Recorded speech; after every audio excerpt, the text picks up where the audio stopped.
Hi everyone and welcome to episode 221 of the Mighty Whites podcast. I'm Jack, as always joined by KC. Now then, How's things, mate? not bad, considering we lost to Man United and season's ruined already. But yeah, Oh, that's not why the season's ruined. There's loads of reasons why the season's ruined. And if you go on Twitter, that I have seen people legitimately talking about back in Leeds to get relegated. oh, Sunderland, Yeah. Mark 2. Well, we'll find out. I mean, there might be a thing that says why people are feeling this way, but we will start with the friendly. This was a 4 o'clock kickoff, so I'm guessing you've at best seen the highlights. I listened to some of the second half because it was on Radio Leeds. Oh, was it? I didn't realise it was on radio. I didn't, to be honest, until just after or just before the start of the second half. My favourite part about that broadcast was that it was essentially a season, so it was sort of like a catch-up episode at the start of a new series of something, and the football that was going on was just getting in the way of Adam Pope catching people up. Right. So it wasn't the same level of intensity as a normal commentary then. No, not really. There was a goal, and then we just kept on talking about the state of the squad. Yeah, well, I think that's what most of this will be, because I think we'll breeze through the game and then be talking about the state of the squad a lot. But fortunately, because I made enough of a song and dance on Twitter that I think everyone knew I wasn't going to pay £8 for it. But there were other means of watching this game on the internet, fortunately. And the only bit that it skipped was Scum's second goal, so I was kind of okay with that. So yeah, first half, pretty young Leeds team. Klassen in goal, Drama at right back, Jeremiah Mullen and Liam Cooper at centre back. It was nice to see Yelder at left back as well. He did quite well with Drama. JB in midfield with Shackleton and Greenwood sort of as a 10. And Paveda on the right, Sinisterra on the left, and Ruter up top. In the first half, I thought Leeds did pretty well. Sorry, I'm just thinking of that meme of Liam Cooper walking into that team saying, "Hello, fellow children." Hello, fellow children. We were pretty decent in the first half. Like, it was in the first 15 minutes, I think I put on Twitter, Leeds are looking like a team that aren't used to having the ball whenever they get it. But that's with good reason. Shocking. They've had 18 months of being coached to not have the ball. So there was a few weird ones, but Mullen got caught in possession, like just caught by Man United pressed as a 5 against him. Literally, like if he'd have had his head on, he could have just flicked it past him, and we might have had a chance to break. But legitimately, he had like 5 of them running at him, and he lost out to Mason Mount, who chipped one over. He made a mistake. There was Klassen played one really awful pass out, and I was sat there going, I don't care. We're actually trying to pass the ball out of the back. And like moving, and midfielders are dropping in and trying to make space. I'll actually accept a few mistakes, especially in pre-season. Fine, make mistakes, but at least they're trying to play. Man United had the best of it, but not by a ridiculous amount. And when we did get the ball down on the counter, you could see something there in possession, and there was a lot more movement, and there was a bit more intent with the break. Like when they really went. Like 5 of them would go. It was quite good to see. The main ones to come out of it with credit. Chris Klassen was, other than that one horrible pass, Chris Klassen did really well in goal. Made 2 really good saves and kept a clean sheet for the first half. That's all you could do. Drama at right back was pretty good. JB in middle of midfield was good, and stood out more as good because, truth be told, Shackleton and Greenwood did a couple of decent things in the final third, but in midfield looked nowhere near. And Shackleton, I genuinely forgot was playing several times. He just didn't look there. And that's not like him, because he's normally, even if he's not playing well, he's all action. He's normally at right back as well. Yeah, but he just wasn't there. So JB stood out well. Sinisterra looked to cut above.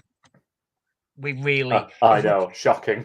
if we can keep him, that would make such a massive difference if he could stay fit as well. I will say, it is very much looking into things here, and I don't want to go down the wacko route of anything, but when you see him featured on like the video of him boarding the plane and things like that, and the players who weren't featured and stuff like you do tend to end up reading into these things, but there weren't. You look at the team that travelled, and I know there are some that won't have started back yet because of internationals and stuff like that. But on the whole, the players who you expect to leave weren't involved. Mm. Which I mean, does that were actually involved that we expect to leave was for anyone. I still think Strauch will go, and he was involved. I'm saying that in terms of this, and this is probably going to be harsh to Strauch at this point. The big names, because obviously there is the talk of Bamford going, but Bamford would be very unlikely to be the no, I'm done with this club now. I want out and sell me. I think it's more a case of it's probably time I go, but while I'm here, as opposed to, and I'm just pulling a name out, Jack Harrison, who obviously no international football, so he has no reason to not be there. It's literally just either he is injured now or he's avoiding injury going forward. Yeah, and again, I'm saying that as Jack Harrison party fun boy. That is what I am. But yeah, like notable by his absence there, despite the fact there is no known bids in yet for him. I know there is the interest there, but so yeah, it was nice to see Sinisterra. Nice to see him complete 45 minutes. Yeah. There was a little bit there was definitely something in Sinisterra and Ruter linking up. There was a couple of ones where Ruter got on the ball, just ran forward with it 15 yards and played a through ball with the correct weight. And you kept looking at it going, we had no one that could do that the last 2 months of last season. Look at you with some skill. Look at you just doing something, right? And I thought that they all did well. And to be fair to him, I was amazed to see him playing, but Ian Pereda played pretty well. I mean, one of the things I know we said last time, and I said before, I'm not his biggest fan, but he is certainly an energetic player, likes to get forward, likes to attack.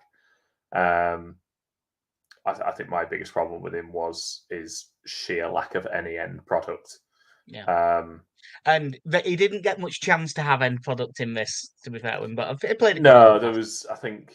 But there's like you say, I think he sort of linked up well with Sinisterra and Ruter, didn't he? Yeah. I mean, again, if he has a good preseason and looks like he could be part of the squad, I'm not against him sticking around. I just ultimately don't think he is going to be third or fourth choice. Yeah, same. A lot does depend on who goes out, but we'll see with that. The other one that just came to mind, by the way, of not being involved in this whatsoever was Helder Costa. Yeah. Oh, they did say, I can't remember who was it. Costa, though. Firpo and someone else travelled, weren't injured but weren't fit to play. Because Firpo was shown travelling.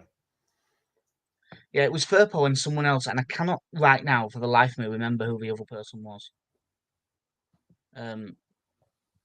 Which is normally, it means that it can't have been that vital. So yeah, for the second half, hasn't been for a while. Yeah, Leeds made 10 changes. The only player that stayed on was Cody Drammer, who went to left back. I assume because Firpo was going to have that 45 minutes. You'd think so, wouldn't you? Yeah. So Ayling came on at right back. Strauch played left centre back. Chris Moore right centre back. Then Drammer. The midfield became Archie Gray and Lewis Bate. Van den Heuvel in goal, but and then it was Mateo Joseph on the left, Bamford, Gelhardt nominally as 10, but they were basically a front two. And then there will have been someone on the right wing. I can't remember who. I mean, I'm judging from the highlights. We didn't venture forward all that much, despite Manchester United's much more inexperienced lineup for the second half. The highlights being Archie Gray Dan firing. James. Oh yeah. Who did have a couple of moments, but nothing special.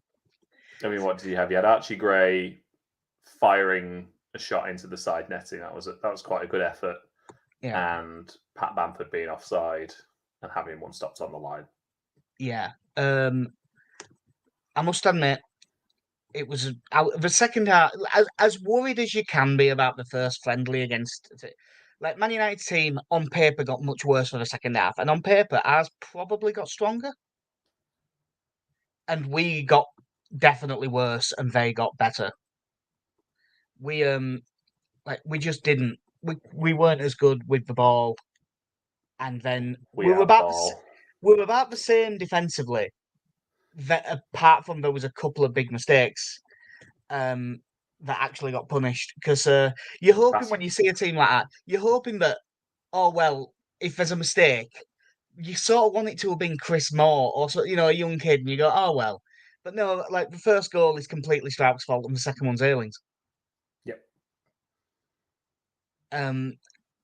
And yeah, we just weren't as good in the second half. It wasn't out to worry about. Like, Van den Heuvel was fine in goal. I liked watching Lewis Bate play midfield, but I admit to a bias on this one. I have to say, I wasn't happy watching Van den Heuvel in goal because they did a close up and he needs to sort his mustache out. That to me sounds like a winner. If he doesn't care. I mean, he looks great. He looks great for someone who had a broken back, less than a year ago. I've got to give him that. He was out for like 6-8 months, wasn't he? Yeah. Yeah, it's a tough. I mean, certainly. I know you can blend the two teams to make a stronger team, but it definitely cried out, please sign some central midfielders. Yeah, the wind cries signings. Yeah, like, we need some signings, but from this team, I could put together. I think you could put together a pretty good championship team without making additions, apart from central midfield. Yeah, and at best, I'm putting a lot of faith in JB to carry the central midfield area. Mm. And I want him to be a part of it. I don't want him to be pivotal at this point. Yeah, the squad really did look light, and it is. I will say, just because it's fair to point out, I think of the attacking four, none of them had the chance to do loads, but Mateo Joseph probably looked the best of them on the day. Like, he showed a bit of direction, and the version I was watching was the MUTV version, and other than they really didn't know anything about the actual history of things. Like, at one point they mentioned fans expecting too much, being why Bielsa got sacked, even though the fans really didn't want him sacked. There was a couple of things like that. But when it came to the actual Leeds players, they were pretty fair. And what they did was they were really praising Joseph, and they were not. Oh, they really weren't happy with Patrick Bamford's performance, which I thought they were too harsh on. But it was quite funny because they were. It shows that now that we're not in the same league, they're really just not as bothered about us. And I'm basically I couldn't give a shit about them now. They've just gone. I hope they lose every week, but I don't care like I do when I'm in the same league as them. I mean, this Man United fans also seem to make a supercut of Mason Mount's performance to tear it apart and destroy him as a player already. So, who do they think they are? He's not Bailey Peacock Farrell. Yeah. No pressure. Imagine if I have watched the first pre-season friendly, which typically is a notoriously slow affair. Yeah. And went, no, that's it. He's shit. Yeah. In fairness, that's what my dad did the first time he watched Firpo, and then he spent like years proving him right. So we're on about how light the squad is. So some of these we knew were going to happen, but since the last podcast, Robin Koch, loaned to Eintracht Frankfurt for the season, contract's up at the end of the season. So that's that. Diego Llorente, loaned to Roma, no option, no money coming in. Brendan Aronson, loaned to Union Berlin, there's no option, there's no transfer fee coming in. About 20 minutes ago, Rasmus Christensen joined Roma, straight loan, no option coming in. And Rodrigo has gone to Al Rayyan in Qatar for the enormous sum of £3 million. We've spent, what, 13, 31, This is going to be upsetting. 53, 65. We've spent about 90 million on those players and recouped 3 million going into this season. Well, you see, we've got to move these players on to try and recoup some of those funds. Jesus, mate. There's going to be me gets that reference. It's a cracking Kevin Nash reference, if ever there was one. It's obviously it is very disappointing. I'm still in two minds with the Christensen thing, just because there was I would like to stay and play a part with this team. Ooh, what's that over there? That does beg the question about Jose Mourinho's defensive philosophies these days, though. He's looked at Leeds and thought, yeah, they're solid. Do you think that he's just trying to prove a point that he really is a good defensive coach? He's going to go, they were the shittest defensive team in the Premier League. Italy is notorious for its defending. I'm going to bring in these players and we're going to be really good defensively. Yeah. I think what it actually is that neither of them's going to play. They're just going to be on the bench. I mean, again, the main thing for us at this point seems to be getting players off the wage bill. So I imagine the majority, if not all of the players' wages are being paid. And I know it was said about Robin Koch, his wages are being paid, and I have to assume all the wages are being paid as part of these loans. They just have to be. Yeah, and then I think there was some loan fees as well. So you'll probably get you're probably recouping the wages and maybe getting $1 million or $2 million out of them on top of that. Yeah, maybe but it's still with the way the profit and sustainability as it is now, because back in the AFL works, it's all wages as a percentage of turnover and stuff is really important, isn't it? Yeah. So getting them off the wage bill does matter that much. Yeah. And again, they were saying on the square ball, if you kind of did the maths on Rodrigo's wages, you're probably saving 5 million, which will go into Simon's war chest, I imagine. Yeah. Definitely. It's obviously it's very disappointing. Rodrigo is not that surprising because it's the last year of his contract, because of his age, because we got relegated, are all factors in a really low fee. But he, even with the reductions, I imagine would have been the highest earner. Well, yeah, if everyone was losing 50% of the wages, whoever was highest earner before still is. Yeah. It's just by less. What I would like to know, and I don't know if we'll be able to find this out, because they said that his release clause was 3 million. I would like to know if in his contract it was just relegation release clause of 3 million, or if it was, if we get relegated in the first season, your relegation release clause is 15 million. Second season, it's 10. Third season, if it works like that, I can just about get my head around it. You'd have to hope so, considering he was at the time the club record million. signing. Had been an impressive release clause his agent has negotiated. Otherwise, if we go down there, you're only getting 3 of it back. Yeah. Well, it is also Victor Orta, who has put all of these, you can fuck off on loan, we don't even need to sell you clauses in. Yeah, I mean, it's disappointing to be paying the way, to still have on the books a player that won't have played for you for 18 months by the time this season finishes with Llorente. Cock, I sort of understand. Who lest we forget, we gave a new contractor just before we went on loan to Roma. Yes, we did. Yeah, I mean, the Brendan Aronson one, I know we spoke about, but it's very difficult to see him coming back to us from this, even if we go up. Yeah, I think our best. Unless he has a spectacular season and we go, right, we're back and he's 2 stone heavier and has an end product. Jesus, he's basically in Pervada. Yeah. The thing that I was going to say about him is I think our best bet is he does well at Union Berlin and it allows us to sell him for a decent amount of money. Rather than he ever comes back. Yeah, I mean, I think the waters are muddied with him anyway. Not in terms of anything he's done, just people are sick of his soft shit, aren't they? Yeah. Get up. Get up, they're counter-attacking. Yeah. And we're shit defensively. So yeah, that's they've done. We have replaced Marcus Abad, Ed Wooten, Woot 10 in the scene as it's spelt like that.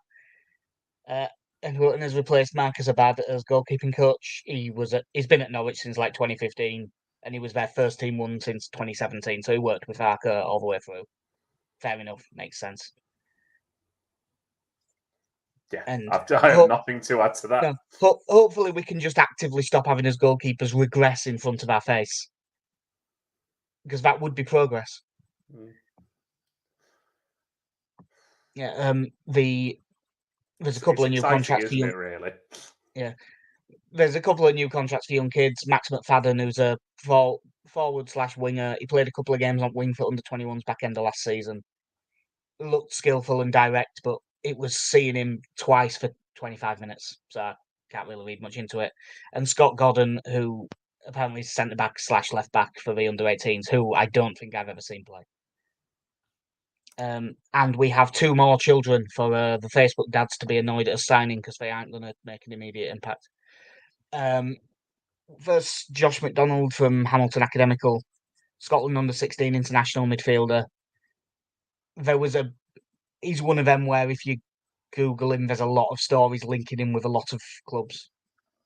But he isn't the Champions League interest.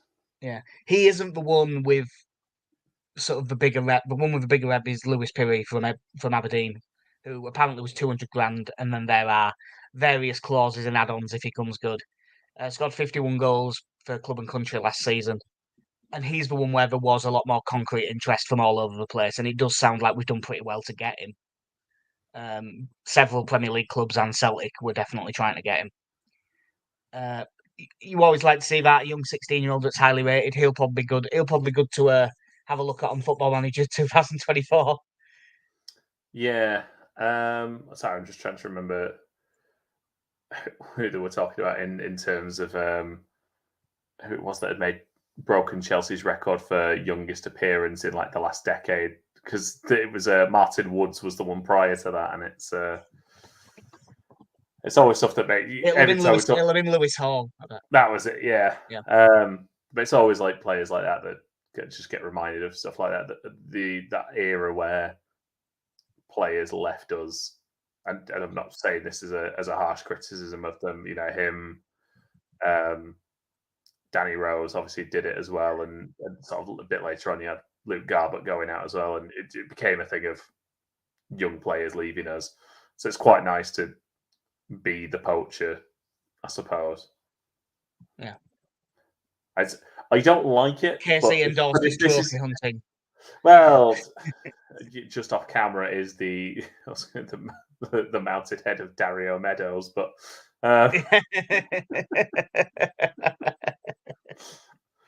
couldn't find Oliver Sarkic, but one day.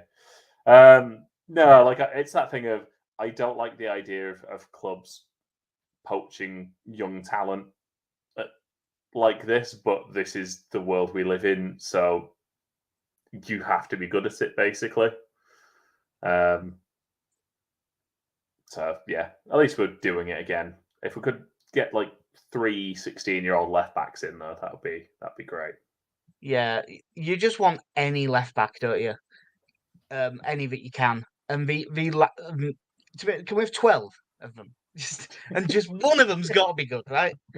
And the only last bit of news is that Leeds have added another friendly, which is playing Forest at Burton Albion's ground on Thursday, 27th, and next friendly isn't until a week on Saturday.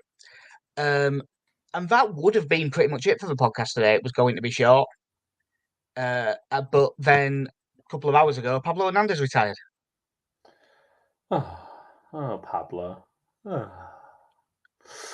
Now, obviously, we, like every single Leeds fan on the planet, we love Pablo Hernandez. We went out to watch Castellón in May, which I'm really glad we did now he's retired, because we wouldn't have got. We thought that there might be one more year, but was that his penultimate game then at home? well, no, Or it was ended up the being two home games in the playoffs? it'll have ended up being third to last because the last game of the season was away, and then they had home in the playoff semi-final, and then the playoff final, which was also 2 legs. It's a real shame that they couldn't get promoted to go up and have that be the way he finished. But he was a unbelievable footballer. One of those very few players. You don't get many that are just an actual joy to watch. They just have that special thing about them that makes them stand out above everything else. It's not just that he was creative or that he was skillful. He was so just it was beautiful to watch when he was at his best. It was unbelievable. He should have never been. And He it was shouldn't have been in the beautiful. fucking championship. He just shouldn't have been in the championship. He should have been higher up than that. He should have been in the championship. He shouldn't have been in Qatar. No, like that's the thing that he was, by the look of things, winding down. And then he just came in 1 year and stayed and kept going and was brilliant. And the couple of years before Bielsa came in, he was the absolute highlight of the team. Yeah. And then Bielsa came in, and he was still the highlight of the team in just a different manner.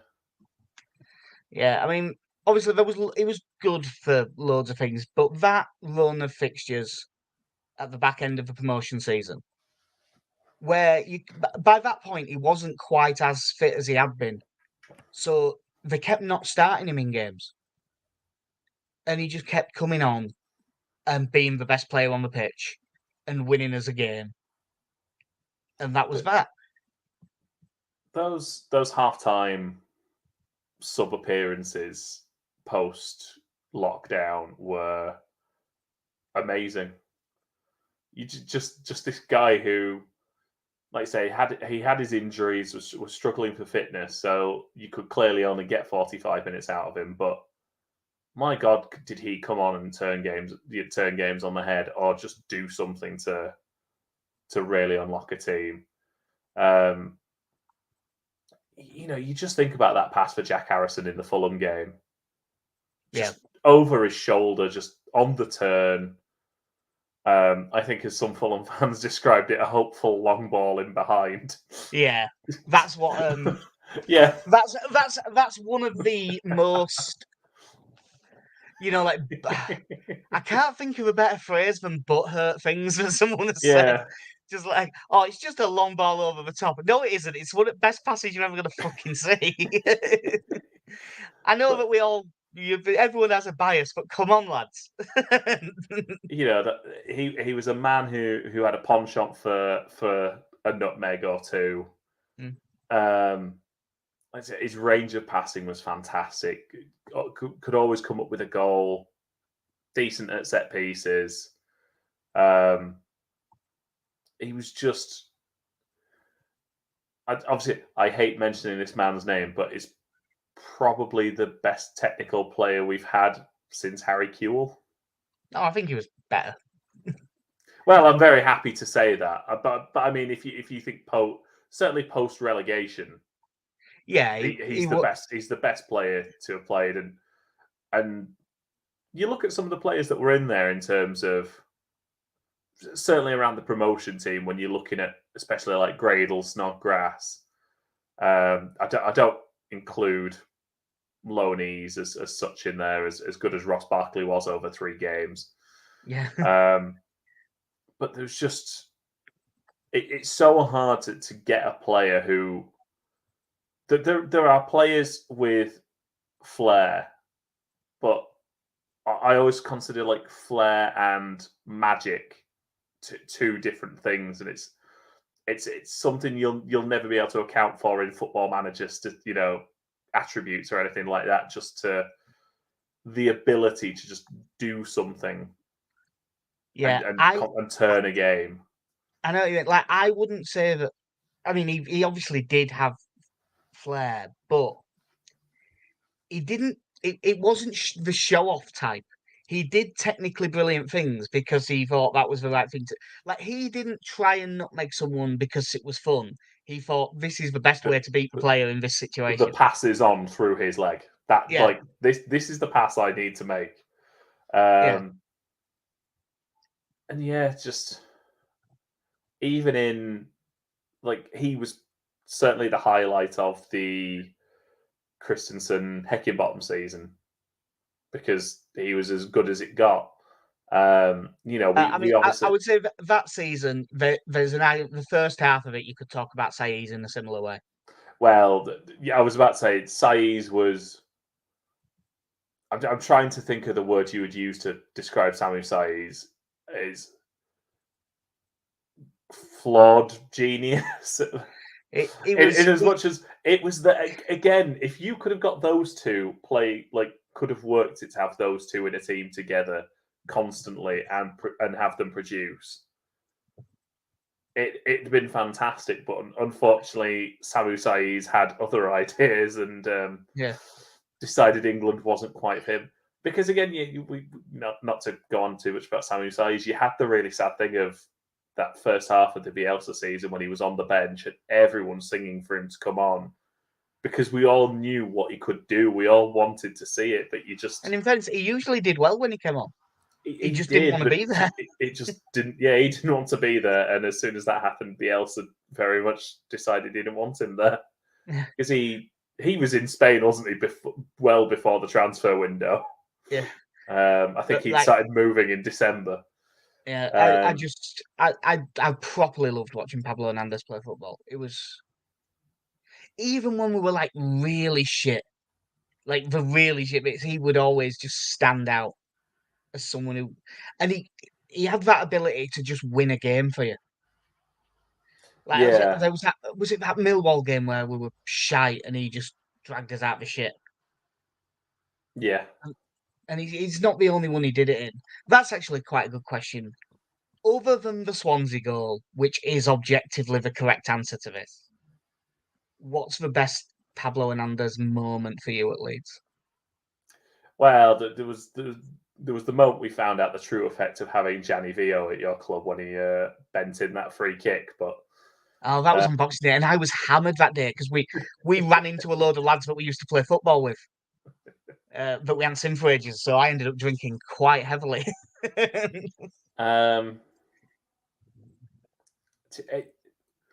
It might be that Fulham game, to be honest, for me. Like if it's not Swansea, because that's the answer. Yeah, it's Swansea, but because did the Fulham game follow the Cardiff? I'm trying to remember which game it was that followed it. Yeah, I think mine for best Hernandez moment other than the goal at Swansea is the goal against West Brom at Ellen Road after 16 seconds. Yeah, because it was good. Because was that Friday night? I think it was, but it was it was an evening game, wasn't it? It was an evening game, packed crowd, everyone really excited. The atmosphere was really building up, and then for something like that to happen so quick. And was that one didn't we go on to win that like 4-0? Yeah. Like we were so good in that game. And that was the same season after, or was it the season after like West Brom had absolutely torn us apart at the Hawthorns? In fact, I think that was the season before, wasn't it? Because that was the one where just scroll through here. Yeah, we were 4-0 down, and then I think Saiz scored like in the last minute to pull one back to 4-1. Yeah. But no, I think outside of Swansea, I think that's my favourite one. He was just brilliant. I've just checked as well. The Fulham game did follow the Cardiff games, because obviously that was the here we go. Yeah. Leeds have done it again. They're gonna fuck it up again. Yeah, we're going to get momentum derailed by an act of God and find a way to not get promoted. Yeah, I mean, Fulham were up there, but we were winning 1-0 at half time. But Fulham always were a decent threat. But just put Pablo on, and we just had this new outlet all of a sudden, who didn't even need to much move. 10 yards either side of the centre circle? Just put him in the middle, and he'll just do something. Yeah, I suppose the other one in that running that I always think of was it? I think it was the third goal, maybe the fourth, but I think it was the third when we beat Stoke 5-0. Ellen Road in that same running. Yeah, The one where we keep the ball for like 2 minutes and just pass it round everyone, and then he scores from like 20 odd yards out, and it's just one of the best team goals you'll see us score. Yeah, I mean that especially that second half against that Stoke team was just It's I think it might be one of the closest things I've seen to the classic Leeds 7-0 versus Southampton from the 70s. You know, when you've just Stoke are done with 40 minutes of the game to go, and you're just watching Leeds just go, nah, we're not.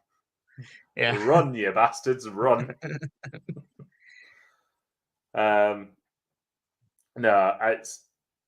it's one. I'm so glad I got to see one. I'm so glad I got to see him for Leeds, and I'm really glad I got to see him at Castellon, and even more amazed that I got to meet him, because he is such a big part of our history. And I think I always wonder with players like that if you're not attached to the club, how much you'll ever understand that.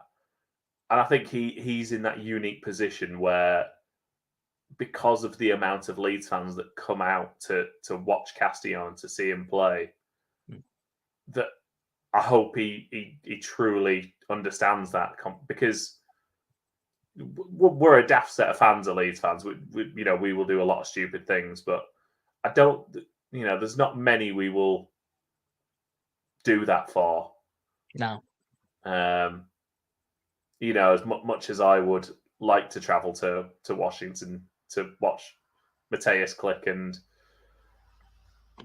see wherever Gianni Alioski ends up next, but no, because he was a special player that was part of something special, and he's just it's very tough to forget that. That there are so many players since we got relegated that were fantastic or have done such a good thing for us. And I said before, Snodgrass, Gradle, obviously Beckford with all the goals, but there's just something else about Pablo Hernandez. And I think we've tried for about 15 minutes, and I don't know how to say it. There's just something different about him to all of those players. Yeah. He was just special, and you can tell by the way Leeds fans react to him. You don't get many players that you genuinely love, and I think he's one of them, basically. And I think playing under Bielsa only amplified that as well, because you had this fan base that was weirdly, he is probably the best comparison. Yeah, because if Bielsa, Uruguay is a bit difficult to get to. If Bielsa had gone to manage someone in Spain, I bet you'd get Leeds fans going out to watch him all the time. If he'd have got the Bilbao job again, yeah, you I think you absolutely would. And I think Pablo was very highly thought of before Bielsa, but I think as much as we loved Calvin Phillips, I think Pablo Hernandez embodied the embodied the Bielsa style more than any other player did. On the ball, yeah. Yes, not defensively. Off the ball, he was probably one of the lesser. Although it was amazing how he seemed to get quicker and stuff under Bielsa, didn't he? Like Well, they all the did. fat bastard needed to drop some weight, didn't he, Clay? Yeah, I mean, defensively, oddly, I think the face of it might be Patrick Bamford, but Yeah. I just think in terms of playing this really nice football, the best football that I think any Leeds fan has probably ever seen. Well, at the very least, in a long time. Yeah. Don't watch Leeds Liverpool, lads. Don't watch Leeds Liverpool. It's better in your head. But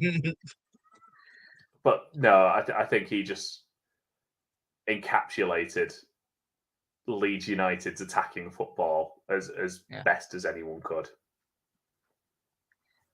Well, I think that's fair, and I'm glad that we've ended up spending a decent amount of time talking about that, because it's nice to talk about something nice, because we haven't got to do that for a while lately. Yeah, just wait till someone else goes out on loan. We can slag them off again. Yeah. When I'm here's looking at you, Mark Rocker. Oh yeah, he's off to. Yeah, I mean that him to Betis sounds like it's pretty much done. It just isn't yet. Furbo, we'll see. I am waiting for on the same flight, I imagine. This is when we know we'll get the annoying ones, when like Pascal Struijk is on loan to Bournemouth, and we don't get a fee. Hang on, what? But yeah, that'll do us. Hopefully, we have some decent incomings to talk about by the next one. Like we're quite strongly linked in the German press with Alexander Nubel for goalkeeper, but I can't see that happening. I mean, one thing that is safe to say, it won't be Brian Manning. Yeah, true, because he is gone. But yeah, that will do us for episode 221 at Mighty White's podcast. Come on, you snorers, do something. I've been Jack. See ya. I've been Casey.